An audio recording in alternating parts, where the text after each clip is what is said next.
అనంత కరుణామయుడు అపార కృపాశీలుడైన అల్లాహ్ పేరుతో ప్రారంభిస్తున్నాను. సూర్య అల్-ఫతహ్ 27 నుంచి 29వ ఆయత్ వరకు 4వ వరకు.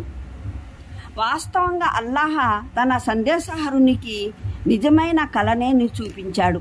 అది సరిగ్గా సత్యబద్ధమైనది. ఇన్షాల్లాహ్ మీరు మస్జిదుల్ హరాంలోకి పూర్ణ ప్రశాంతతతో ప్రవేశిస్తారు.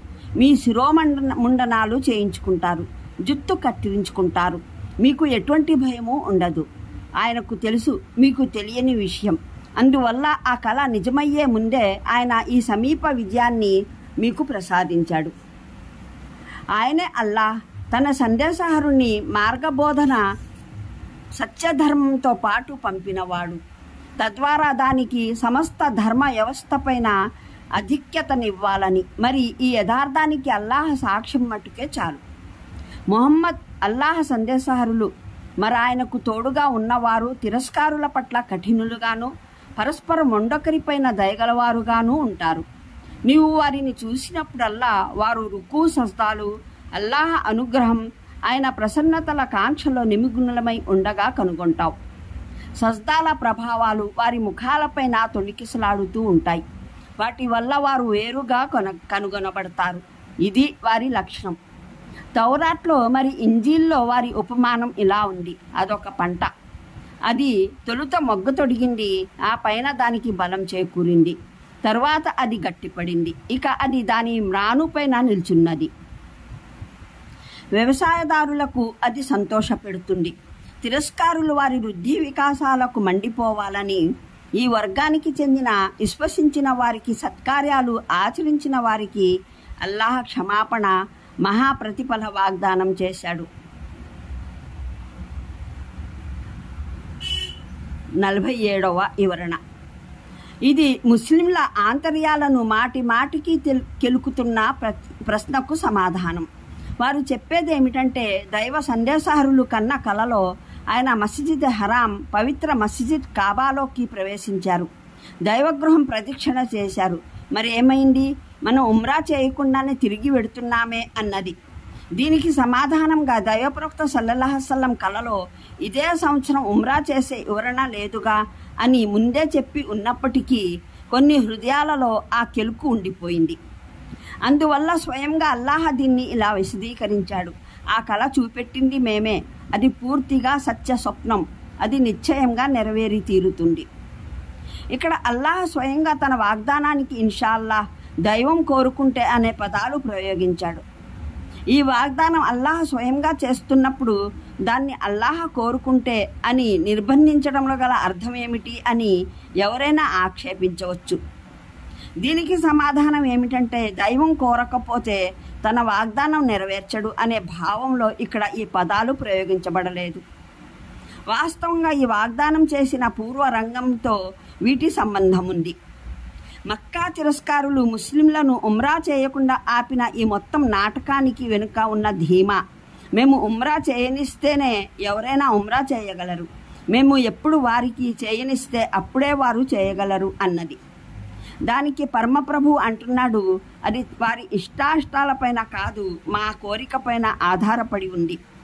ఈ సంవత్సరం ఉమ్రా జరగలేకపోవడం మక్కా తిరస్కారులు అలా జరగరాదని కోరుకోవడం వల్ల కాదు.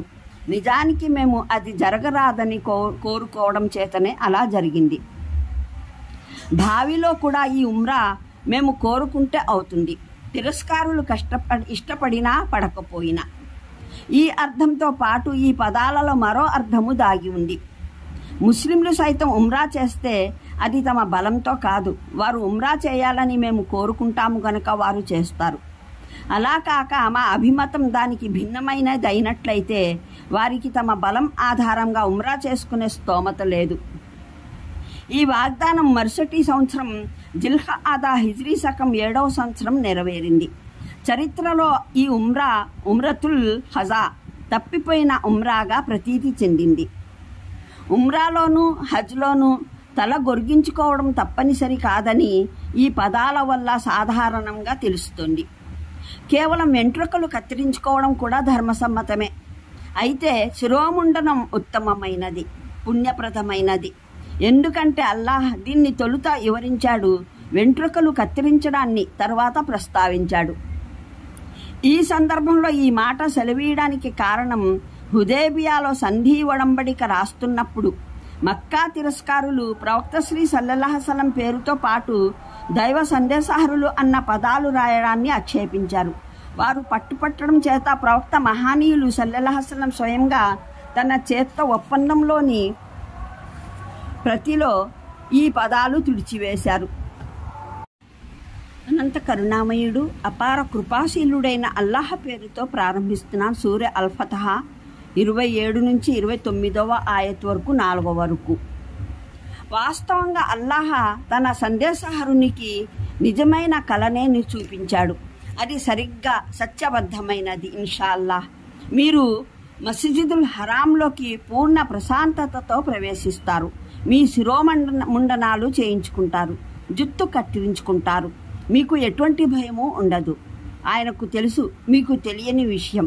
అందువల్ల ఆ కళ నిజమయ్యే ముందే ఆయన ఈ సమీప విజయాన్ని మీకు ప్రసాదించాడు. ఆయనే అల్లాహ్ తన సందేశహరుని మార్గబోధన సత్యధర్మంతో పాటు పంపినవాడు. తద్వారా దానికి సమస్త ధర్మ వ్యవస్థపైన ఆధిక్యతనివ్వాలని. మరి ఈ యథార్థానికి అల్లాహ్ సాక్ష్యం మట్టుకే చాలు. ముహమ్మద్ అల్లాహ్ సందేశహరులు. మరి ఆయనకు తోడుగా ఉన్నవారు తిరస్కారుల పట్ల కఠినులుగాను పరస్పర మొండొకరిపైన దయగలవారుగాను ఉంటారు. నీవు వారిని చూసినప్పుడల్లా వారు రుకు సజ్దాలు అల్లాహ్ అనుగ్రహం ఆయన ప్రసన్నతల కాంక్షలో నిమగ్నులమై ఉండగా కనుగొంటావు. సజ్దాల ప్రభావాలు వారి ముఖాలపైన తొణికిసలాడుతూ ఉంటాయి. వాటి వల్ల వారు వేరుగా కనుగొనబడతారు. ఇది వారి లక్షణం. తౌరాట్లో మరి ఇంజీల్లో వారి ఉపమానం ఇలా ఉంది. అదొక పంట. అది తొలుత మొగ్గ తొడిగింది, ఆ పైన దానికి బలం చేకూరింది. తర్వాత అది గట్టిపడింది, ఇక అది దాని మ్రానుపైన నిల్చున్నది. వ్యవసాయదారులకు అది సంతోషపెడుతుంది. తిరస్కారులు వారి వృద్ధి వికాసాలకు మండిపోవాలని ఈ వర్గానికి చెందిన విశ్వసించిన వారికి సత్కార్యాలు ఆచరించిన వారికి అల్లాహ్ క్షమాపణ మహాప్రతిఫల వాగ్దానం చేశాడు.